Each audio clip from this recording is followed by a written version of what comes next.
अगली बड़ी खबर की ओर रुक कर लेते हैं, जो कि देहरादून से है। देहरादून से आपको बड़ी खबर बता रहे हैं, जहां केंद्रीय मंत्री समीक्षा केंद्र का लोकार्पण करेंगे।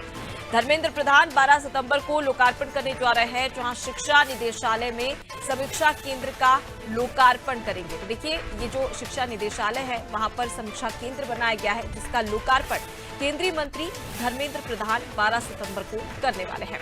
साथ जानकारी लेंगे, सोनू लगातार हमारे साथ में जुड़े हुए हैं। सोनू, केंद्रीय मंत्री समीक्षा केंद्र का लोकार्पण करने वाले हैं। समीक्षा केंद्र की अगर बात कर ली जाए तो इसकी क्या कुछ खासियत है, और साथ ही साथ इसके बारे में विस्तार से बताइए। देखिए, लगातार उत्तराखंड का शिक्षा महकमा जो है वो शिक्षा की गुणवत्ता को बढ़ाने के प्रयास कर रहा है, और इसमें कहीं भी किसी भी स्तर पर जब विभागीय अधिकारियों को, विभागीय सचिव को ये महसूस होता है कि इसमें केंद्र सरकार का सहयोग लिया जा सकता है, केंद्र सरकार का सहयोग भी लगातार राज्य को मिल रहा है, उसी परिप्रेक्ष्य में हम इसको देख सकते हैं।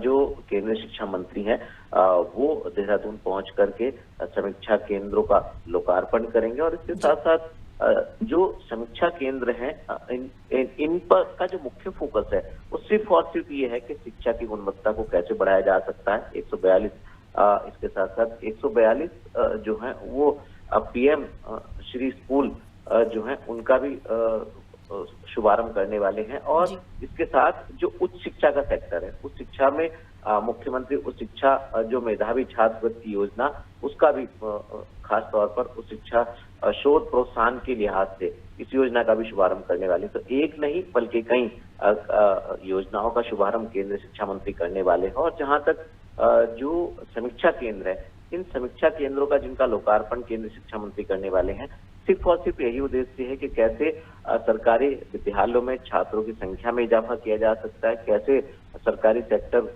के जो तमाम विद्यालय हैं इनकी गुणवत्ता में और इनकी व्यवस्थाओं को कैसे बेहतर किया जा सकता है, और जो शिक्षा का स्तर है उसको और कैसे बढ़ाया जा सकता है। तो ये तमाम ऐसे पहलू हैं जो निर्देशालय से मॉनिटर किए जाएंगे, और उसके बाद इसके फीडबैक के आधार पर रणनीति में बदलाव किया जाएगा। तो हम ये कह सकते हैं कि राज्य और केंद्र सरकार लगातार ये प्रयास कर रही है कि ज्यादा से ज्यादा बेहतरी शिक्षा के क्षेत्र में की जा सकती है। जी, लेकिन सोनू, अगर बात कर ली जाए तो फिलहाल बारिश का दौर जारी है। कई सारे ऐसे घर हैं और कई सारे ऐसे कार्यालय हैं जो कि क्षतिग्रस्त हो गए भूस्खलन की वजह से।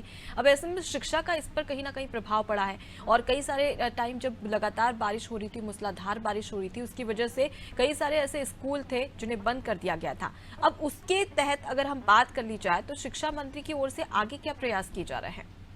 और देखिए, ये अपने आप में एक बहुत अहम पहलू है जिसका आप जिक्र कर रहे हैं, क्योंकि जब मानसून सीजन होता है और बारिश का दौर हम देखते हैं, मैदानी क्षेत्रों से लेकर पर्वतीय क्षेत्रों तक जब बारिश होती है तो उस दौरान जो शिक्षा का पठन पाठन का जो कार्य है वो प्रभावित होता है। कई बार हम देखते हैं कि छोटे छोटे जो बच्चे होते हैं प्राथमिक विद्यालयों में अध्ययन करने वाले, उनको कठिनाइयों का सामना करना पड़ता है, और यही वजह है कि सरकार ने सभी जनपदों के जिलाधिकारियों को ये अधिकार दिए हुए हैं कि वस्तु स्थिति को देखकर, परिस्थिति को देख करके विद्यालयों को बंद करने का जो शासनादेश है वो नियम अपने स्तर से करेंगे। और यही वजह है कि कई बार जब भारी बारिश का मौसम विभाग की तरफ से अलर्ट जारी किया जाता है तो उस दौरान विद्यालयों की छुट्टी भी कर दी जाती है। और इसके साथ साथ विभाग ने भी प्रयास किए थे कि छात्रों की पढ़ाई बाधित ना हो मौसम के चलते, लिहाजा ऑनलाइन भी प्रयास किए जाएंगे। अब चूंकि कोशिश तो की गई और बहुत ज्यादा हम कह सकते हैं कि सफल नहीं हो पाई।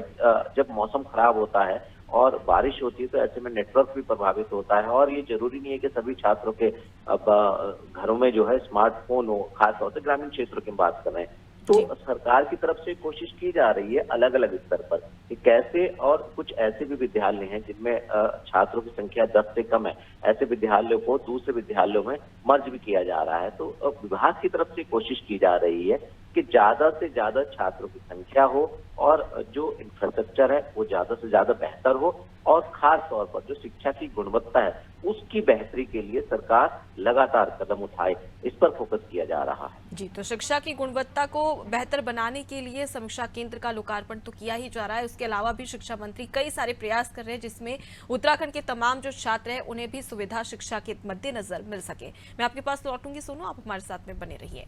तो देखिए, केंद्रीय शिक्षा मंत्री समीक्षा केंद्र का लोकार्पण करते नजर आने वाले हैं। शिक्षा निदेशालय में ये समीक्षा केंद्र बनेगा और माना जा रहा है कि इसका लोकार्पण करने के बाद में जो तमाम छात्र हैं उन्हें कई सारी सुविधाएं भी इस दौरान मिल सकती है।